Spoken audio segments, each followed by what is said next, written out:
আসসালামু আলাইকুম। দেখুন, বৃষ্টি হয়েছে আজকে, কালকের থেকে রাত পর্যন্ত। আজকেও সকালে বৃষ্টি হয়েছে।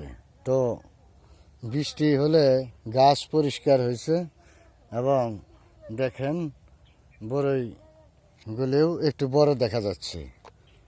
একদিন ডিফারেন্সে মানে রস পাইছে, রস পায়া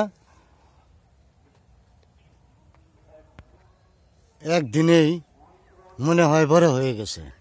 আসলে পানি অত্যন্ত জরুরি।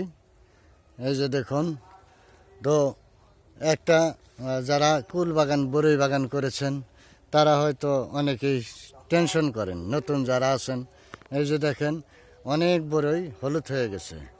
তো গাছের একটা ধারণ ক্ষমতা থাকে এবং অতিরিক্ত বড়ই থাকলে তো বড়ের কোয়ালিটি ভালো হবে না। দেখুন, এই যে এখান থেকে দেখেন দেখেন এই যে কতগুলো বড়ই টিকেছে।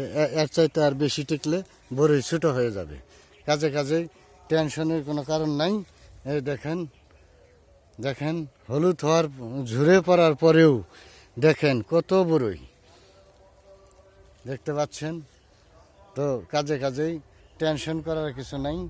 টেনশন করলে লাভ নাই। গাছের ধারণ ক্ষমতা অনুযায়ী বড়ই টিকবে।